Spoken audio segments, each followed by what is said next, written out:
Hello बच्चों, कैसे हैं आप सब। मेरा नाम अखिलेश और मैं आपको अपने YouTube channel in house tuitions में हार्दिक स्वागत करता हूं। बच्चों, आज का टॉपिक है इस चैप्टर का लास्ट। मैं आशा करता हूं कि आपने प्रीवियस वीडियोस को देखा है जहां मैंने मीन, रेंज, मोड और मीडियन के बारे में बहुत डेप्थ में आपको बताया है। और आशा करता हूं कि आपने इस वीडियो को देख के क्वेश्चंस को ज़रूर अटैम्प्ट किए हैं और जो भी आपके डाउट्स हैं वो कमेंट में आपने पोस्ट किए। इस आशा के साथ, उम्मीद के साथ कि आप मुझे सपोर्ट करते हुए जैसे सपोर्ट कर रहे हैं वैसे ही सपोर्ट करते रहेंगे और आगे हम ऐसी जर्नी को लेते हुए चलेंगे। आज का जो टॉपिक है it is one of the most important topic और आपको उसको मान सकते हैं कि ये जो टॉपिक है ये one of the most interesting लेकिन कॉम्प्लेक्सिटी के हिसाब से थोड़ी कॉम्प्लेक्स है। डरा नहीं रहा हूँ बच्चों, प्लीज़ मैं आपको बता रहा हूँ, आप डरिए मत, बस समझने के लिए इसको समझिए क्योंकि जो टर्म्स यहाँ पे हैं उन टर्म्स को अगर आप समझ लेते हैं बेसिक्स में ही तो आपको बहुत चीज़ें आसान हो जाएंगी।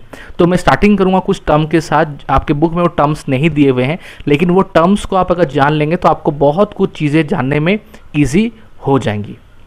बच्चों, एक चीज़ मैं आपको बता दूं कि ये probability is one of the important topics में ये आता है मैथमेटिक्स के, और इसमें बहुत इंटरेस्टिंग चीज़ें हो सकती हैं। लेकिन हमारी पढ़ाई इस क्लास में इतनी लिमिटेड है कि हम वहीं तक इस चीज़ को पढ़ेंगे। लेकिन हाँ, बेसिक्स फंडामेंटल हमेशा काम में आती हैं, तो इस बेसिक फंडामेंटल को आप मन में रखते हुए वीडियोज़ को आगे बढ़िए। जो बच्चों ने वीडियोज़ नहीं देखा है उनको डिस्क्रिप्शन में, यानी प्रीवियस वीडियो की बात कर रहा हूँ, वो डिस्क्रिप्शन में वीडियो का लिंक और टॉप राइट कॉर्नर में वीडियो लिंक को आपको आराम से मिल जाएगा। ठीक है बच्चों, अब चीज़ों को पढ़ते हैं। अब देखिए चीज़ों को यहाँ पे समझें। प्रोबेबिलिटी का मतलब क्या होता है, यहाँ पे सबको पता है चांस होता है।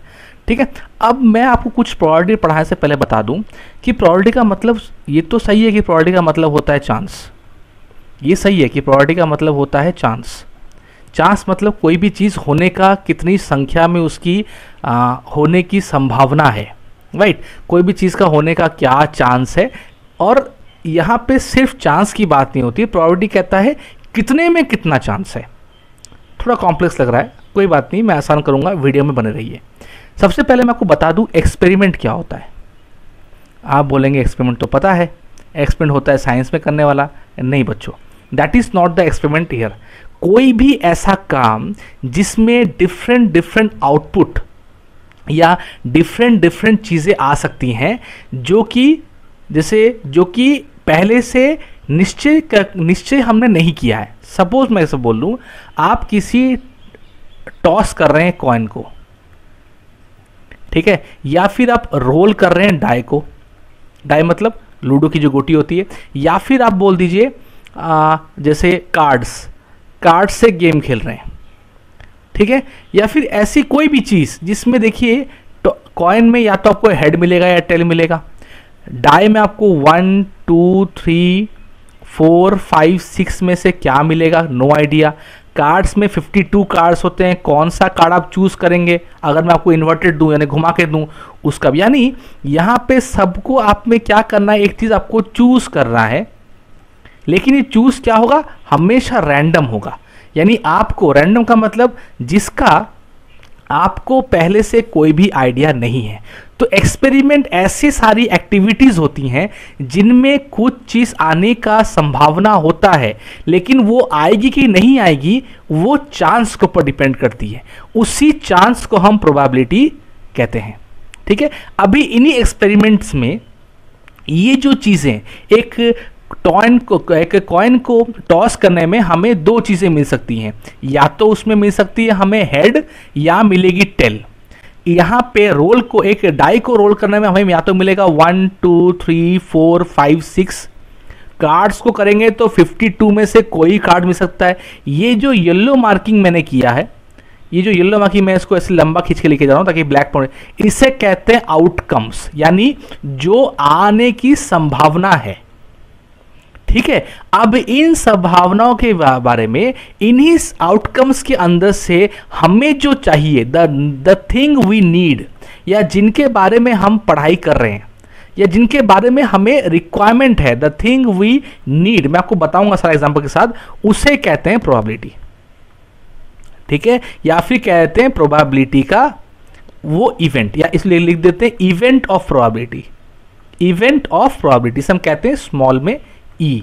अब इवेंट बहुत सारे हो सकते हैं, मैं समझाऊंगा अभी आपको पूरा चीज़ें कॉन्सेप्ट में, लेकिन यहाँ तक आपको आशा करता हूँ कॉन्सेप्ट में क्लैरिटी आ चुकी है। नेक्स्ट यहाँ पे इवेंट की बात आ गई। अभी इस इवेंट का हमें प्रोबेबिलिटी निकालना पड़ता है। चलिए, कॉम्प्लेक्स चीज़ें थी, 5 मिनट आपने बहुत ध्यान से सुन लिया, बहुत बहुत शुक्रिया। अब चीज़ों को थोड़ी सी हम एक्सपेरिमेंट करते हुए या कुछ चीज़ को एग्जाम्पल के साथ लेते हुए चलते हैं। मैं आपको रोल द डाई के बारे में बात करूंगा, ठीक है। चलिए मैं इसको क्लियर कर रहा हूं, चलिए मैं इसको क्लियर कर लेता हूं। हाँ, क्लियर हो गई। अब मैं आपको कुछ रोल द डाई, चलिए अगर मैं रोल करूं डाई को, ठीक है, मैंने डाई को किया ओनली 1 टाइम, ठीक है, यहां मैं लिख दे रहा हूं ओनली 1 टाइम ही करूंगा मैं।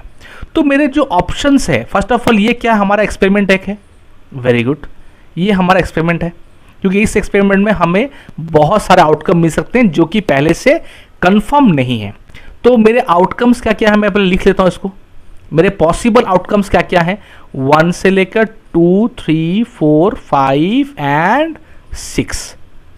अब ये सारे हो गए आउटकम्स, ये सारे हो गए हमारे एक्सपेरिमेंट। अब मैं बोल रहा हूं कि मान लो मैं एक इवेंट बताता हूं आपको, कि इवेंट मैंने आपको कह दिया कि मान लो ये एक ऐसा इवेंट है, आप इसको E1 डिनोट कर सकते हैं, क्योंकि मैं और एक इवेंट बताऊंगा। कि मान लो मैं आपको बोलूं कि 2 आने का चांस कितना है। अब ये जो मैंने क्वेश्चन पूछ दिया ना, इसका आंसर ही है प्रोबेबिलिटी, मतलब कितना प्रोबेबल है कि मेरा एक बार लूडो के डाई को रोल करने पे क्या चांस है, क्या प्रोबेबली है कि वो मिल जाए। तो इसका आंसर हम लिखते हैं इस तरह से, मैं इसका आंसर लिखूंगा एक दूसरे इंक में ताकि ये आपको दिमाग में हमेशा रहे। इसको लिखते हैं P ऑफ E1, क्योंकि E1 क्या है, 2 नंबर अपियर होने के चांस। इसका आंसर होगा, जब आप रोल करते हैं 2 अपियर कितने बार हो सकता है, सिर्फ एक बार हो सकता है, राइट। 2 आने के चांस हमारे पास सिर्फ क्या है, एक बार, लेकिन कितने में से, 6 में से, क्योंकि टोटल आउटकम कितना है, 6। तो प्रोबेबिलिटी बन जाता है डिजायर्ड आउटकम, आपको जो चाहिए desired outcome divided by total outcome. कोई बात नहीं समझ में आया, मैं समझ गया आपकी बात। आपको नहीं समझ में, मैं एक एग्जांपल दूंगा। इवेंट 2 लेता हूं मैं यहां पे। इवेंट 2 में कहता हूं जैसे numbers greater than 2, number greater than 2। अब यहां पे हम बोलेंगे कि आउटकम, मन में पे सोचेंगे इसका आउटकम क्या क्या होगा। आउटकम से क्या होंगे, ग्रेटर देन 2 मतलब आउटकम 3 भी हो सकता है, 4 भी हो सकता है, 5 भी हो सकता है, 6 भी हो सकता है। तो इसका प्रोबेबिलिटी क्या होगा। आप बोलेंगे यहां पे तो 4 हो सकते हैं, वेरी गुड, लेकिन हमने डाई को रोल सिर्फ एक बार किया है, यानी इन 4 में से अगर कोई भी आए तो हमारा इवेंट वो काम कर रहा है। तो इन 4 में से कोई भी आए, यानी हमारा डिजायर्ड आउटपुट क्या हो गया, ये 4 कितने में से, 6 में से। एक और करते हैं, इवेंट 3 लेते हैं, दूसरे कलर लेता हूं मैं, कलर चेंज हो जा, हाँ ग्रीन। अब मैं लेता हूं इवेंट 3। इवेंट 3 में कहता हूं कि नंबर जो होंगे वो ऑड होंगे, नंबर जो होंगे वो ऑड होंगे। चलिए, अगर नंबर ऑड है तो उसके आउटकम क्या होंगे, आउटकम देख लेते हैं। 1 एक आउटकम है, 3 एक आउटकम है, 5 एक आउटकम है, और तो कोई आउटकम नहीं है। तो इसका प्रोबेबिलिटी क्या होगा, probability of event 3, probability of event 3 क्या होगा। रोल टाई कर रहा हूं, एक ही बार में 1, 3 और 5 तो नहीं आ सकता, तीनों में से कोई एक आएगा तो ये इवेंट काम करेगा। तो इवेंट काम करने के कितने चांसेस है, 3 नंबर के चांसेस है, कितने में से, 6 में से, ठीक है। अब आप एक पूछेंगे, अब आप क्वेश्चन खुद से कीजिए। तो यहां पे क्वेश्चन पूछ, जैसे प्रोबेबिलिटी ऑफ E1 था, यहां पे 2 आने का, अगर मैं बोलूं सिर्फ 3 आने का चांसेस क्या है, वो भी 1/6 है। अगर मैं बोलूं सिर्फ 4 आए, उसका चांस क्या है, वो भी 1 और 6, क्योंकि एक बार कोई चीज को हम डाई को रोल कर रहे हैं, उस डाई को रोल करने में हमें चांसेस क्या मिलने वाले हैं, हमें एक बार में चांसेस है कि वो एक ही गिरेगा। 2 गिरा तो एक बार ही गिर सकता है, राइट, यानी 2 के आने के चांसेस सिर्फ एक ही हैं, कितने में से, टोटल 6 में से, क्योंकि 6 पॉसिबल है, ठीक है। अब इस चीज को मैं थोड़ा सा कॉम्प्लेक्स की तरफ लेके जा रहा हूं, देखिए मिटा रहा हूं इसको, इरेज कर रहा हूं। चलिए मैं आपको ये बता रहा हूं कि मान लीजिए मैं बोलूं कि क्या क्या चांसेस हैं। यहाँ पे इवेंट में एक और कर रहा हूँ जैसे आपको समझाने के लिए, इवेंट 4 ले रहा हूँ कि मेरा इवेंट 4 ये कहता है कि मैं वही डाई को रोल किया हूँ एक ही बार, मेरा आंसर एटलीस्ट 2 आना चाहिए, एटलीस्ट टू या एटलीस्ट टू मतलब क्या क्या आउटकम हो सकते हैं मन में, ये आउटकम मन में क्या क्या आउटकम हो सकते हैं, या तो 1 या तो 2, यही है। तो प्रोबेबिलिटी क्या बन जाएगा हमारा 2/4, 2/6, क्योंकि 6 आउटकम है। 2 क्यों? अब यहां पे बच्चों का एक डाउट रहता है कि सर यहां पे तो 2 हैं हम, लेकिन रोल जब डाई करते हैं तो आंसर तो सिर्फ एक ही आएगा। बच्चों डाई जब हम रोल करते हैं इसका आंसर तो हमेशा एक ही प्रिंट होगा, लेकिन प्रोबेबिलिटी कहता है कि उस दौरान या उस जो आप डाई को रोल कर रहे हो उस दौरान ये एटलीस्ट 2 होने के कितने चांसेस हैं, सिर्फ 2 ही हैं, या तो 1 या फिर 2। उसी तरह से एक और देखते हैं, यहां मैं लिख लेता हूं इवेंट 5, मैं आपको इवेंट 5 बोल रहा हूं नंबर लेस देन 5, जो भी नंबर डिस्प्ले होगा वो लेस देन 5। तो आउटकम देख लेते हैं इसका एक बार, इसका आउटकम क्या होगा, 1 हो सकता है, 2 हो सकता है, 3 हो सकता है, 4 हो सकता है, लेस देन 5 है तो 5 नहीं होगा। यानी जब मैं डाई को ऐसे रोल कर रहा हूं, ऐसे रोल होकर गिर रही है, यहां पे एक नंबर आएगा, इस नंबर का इन चारों में से होने के चांस क्या है, इन चारों में से होने का चांस है कि ये 4 में से कोई भी 6 में से कोई भी 4 हो सकता है। तो P of E4 होता है वो, मैं इसको लिख देता हूँ, वो P of E4 आपको बताने के चक्कर में मैं इसको लिखना ही थोड़ा सा, हाँ P of ये E4 हो जाएगा, क्या हो जाएगा, इन चारों में से कोई भी आए, लेकिन आएंगे तो इन चारों में से ही, ठीक है।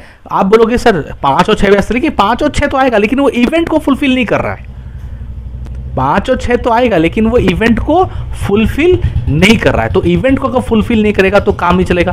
तो इवेंट को फुलफिल करने वाले जो आउटकम है उन्हीं को हम ऊपर रखते हैं, 4 नीचे हो जाता है 6। This is what probability all about. हमने प्रोबेबिलिटी में एक्सपेरिमेंट किसे कहते हैं उसको देखा, ठीक है, इवेंट देखा, आउटकम्स देखे और हमने चीज़ को पढ़ा। एग्जाम्पल में आ जाता हूँ, मैं एक एक्सरसाइज क्वेश्चन ज़रूर आपको कराऊंगा। चलिए मैं इसको पहले इरेज कर दूँ और मैं नीचे आते हुए आपको एक एग्जाम्पल कराता हूँ जो आपके बुक में है। चलिए यहाँ पे कोई भी देखिए क्वेश्चन नंबर 2 बताता हूँ। चलिए बोला है एक बॉल है, यहाँ पे 1 एक बॉल, 2 एक बॉल, 3 एक बॉल, 4 एक बॉल है, 5 एक बॉल है और 6 एक बॉल, ऐसे बॉल जो है एक झोले में रखा गया, राइट।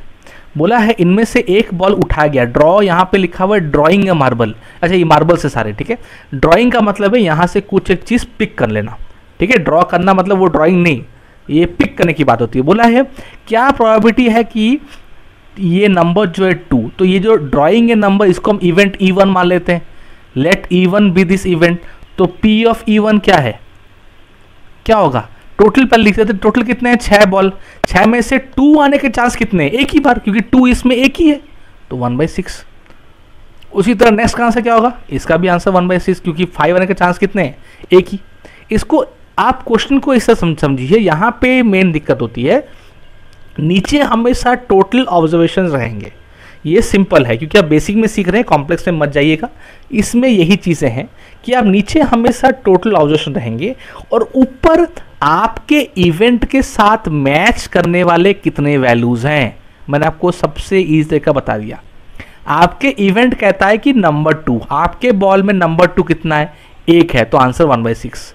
पीछे वाले क्वेश्चन में हमने कहा था लेस देन 5, तो लेस, अगर मैं इसी में बता दूं कि आपने एक बॉल को पिक किया, उस जो ड्रॉ किया उसमें वो इवन नंबर आएगा, इसी का चांस है। मान लीजिए इवेंट E3 है, मैं इसी का बता दे रहा हूं कि इन जो बॉल को आप पिक कर रहे हैं इनमें इवन नंबर आएगा, इसकी क्या गारंटी है, कोई बात नहीं। तो इसका आउटकम देख लेते हैं हम। आउटकम क्या क्या पॉसिबल है, या तो 2 पॉसिबल है, या फिर 4 पॉसिबल है, या फिर 6 पॉसिबल है। तो प्रोबेबिलिटी क्या कहता है, प्रोबेबिलिटी कहता है नीचे आप सबसे पहले ऑल दे दो, ऑल कितने हमारे 6 हैं, और ऊपर इवेंट के अनुसार कितने वैल्यू हैं, 3 वैल्यू है ना, तो ऊपर 3 दे दो, that's it. That is what probability is all about. I hope कि आपको ये वीडियो पसंद आई है। कोई भी डाउट कमेंट इस चीज़ को अगर आपकी है तो प्लीज़ इन चीज़ों को लिखिए, आप कमेंट में लिखिएगा। जो मैंने चीज़ें स्टार्टिंग में पढ़ाई, एक्सपेरिमेंट्स, फिर आपका आउटकम्स, फिर आपका इवेंट कैसे लिखते हैं, आप वीडियोस को 1-2 बार देख के उन चीज़ को ग्रिप अप कर सकते हैं। रीडिंग पढ़िएगा चैप्टर को, क्योंकि बहुत इंटरेस्टिंग टॉपिक है और आपको सच में बहुत मज़ा आने वाला है, ठीक है। कोई भी डाउट, कोई भी क्वेरी, प्लीज़ कमेंट सेक्शन आपके लिए खुला है, प्लीज़ उसमें लिखिए। आप कोई भी सजेशन मुझे दे सकते हैं, आपकी सजेशन को मैं रखने की कोशिश करूँगा। आपकी हेल्प की, आपकी मोटिवेशंस की, आपकी कमेंट्स की, ये मुझे आगे बढ़ने में बहुत हेल्प करती हैं और ऐसी वीडियोस आपके लाता रहूँ, इसमें मोटिवेट भी करती हैं। आप आराम से वीडियोस को देखते रहिए और जो भी आपकी रिक्वायरमेंट है उसको पोस्ट कीजिए। मैं एकदम कोशिश करने वाला हूँ कि उन वीडियोस को आपको जल्द से जल्द दे दूँ। बच्चों, वीडियो को लाइक, शेयर, सब्सक्राइब करना चैनल को मत भूलिएगा, बेल आइकन को दबाइएगा ताकि नेक्स्ट वीडियो आपके तुरंत आपके मोबाइल में पहले पहुँच जाए। मिलते हैं बच्चों नेक्स्ट वीडियो में, तब तक के लिए आप खुश रहिए। Have a nice day, bye bye, take care.